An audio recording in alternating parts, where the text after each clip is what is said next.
Hey everybody, welcome back to the channel. And if you're new here, welcome to the channel. I'm your faithful host, GT Cam, and today we're going to cover a power tool for once, which I don't get into a lot on the channel. I probably will in the future, but I just haven't. If you'd like to continue to see me showing up in your feed, please drop a like and a subscribe, help support the channel. Hopefully here soon I'll hit 1,000 subscribers. I'm slowly getting there. You know, it all takes time. And eventually, maybe my video editing will be a thing. But on that note, what I've got for you today is a gas-powered Echo SRM225. Not for those of you in California. But anyway, as you can tell by looking at this and the filth, let's get a close-up of the filth here. I'm out of space kind of here. Anyway, you can kind of see. I've had this unit for years. They still make it. They still sell it. This has been absolutely, you know, when you think Toyota and reliability, this would seem to be the weed trimmer equivalent of that. It has never failed me. The only time I've had an issue is when it took an impact here, bent the thing, and I couldn't put the choke up. No big deal. You pull this off. Here, let's just demonstrate it. Unscrew the cap here. Get our air filter out of the way. Air filter. Looks like about due for one. Pull these two screws. This little nut right here comes off. And I was able to tap it back flat with a freaking hammer. So, anyway, with that in mind, the technical specs on this thing. We have 21.2 cc's of weed shredding goodness. Okay, it could be bigger. They make bigger, but this is what I've got. So, and it's been reliable. So what do you want from me? That is connected to a 59-inch shaft, which then drives their so-called Speed Feed 400 cord trimmer. Now, in this particular instance, you may notice that does not look like a fucking cord trimmer, does it?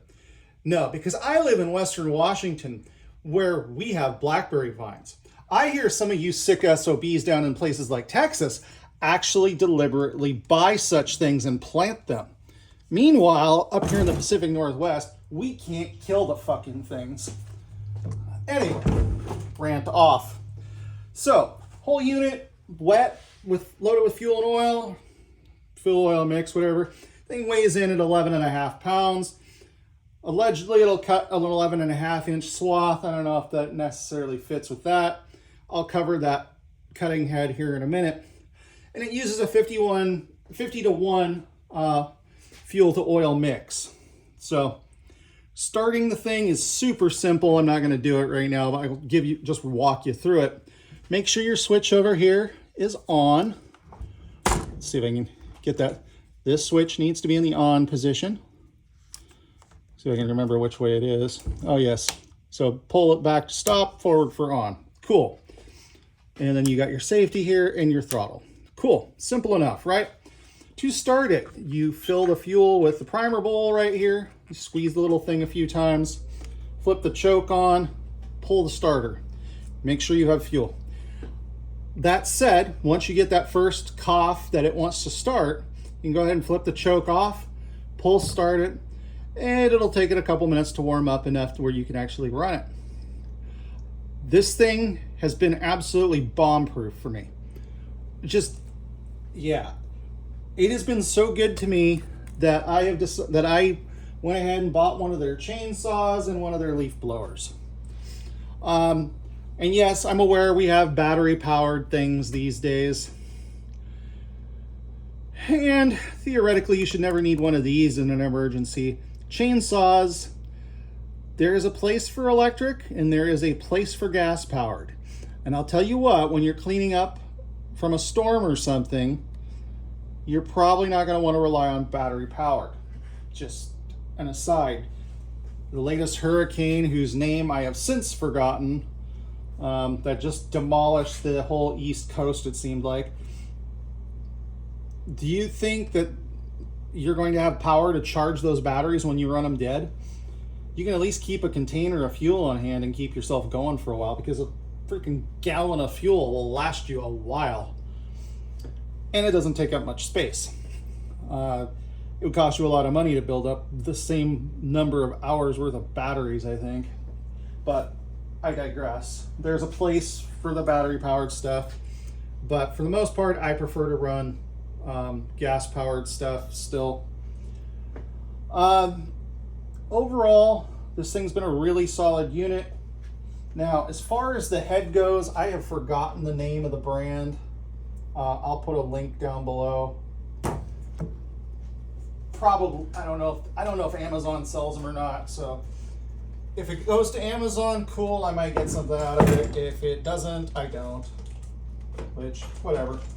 It's more about you guys being happy. But what you get here is this head is a universal head that screws on. And it has these blade-like things. You can see these are pretty chewed up. I usually get 1 season per set, usually. And like I said, I use this thing a lot on blackberry vines. And some of those things get pretty freaking meaty. So, but overall, this thing has just taken it all in stride. Never broken anything. It is always fired right up. It's a far cry from the days of carburetors that would get gunked up from sitting over the winter. I think what happens in this case is that over time the fuel drains back into the tank and thusly doesn't clog up the freaking jet. So, with that in mind, yeah, I can't recommend this thing any more highly. I had been intending to buy a still or something when I went to buy this originally, and for whatever reason I grabbed this, and I've been so thrilled with it that it just keeps going. I am actually going to have to buy a second one of the interchangeable things, because I need a pole saw to do some clearing. But overall, I have no complaints. I have no qualms about recommending this if you're looking for something of this variety. If you got heavier brush or something, they have a different tool that has a blade and stuff, and I've thought about exploring that, but I haven't gotten there yet. Only thing I would maybe do differently is go the bigger engine. So anyway, on that note, I hope that helps y'all. Y'all have a great day. GT Cam out.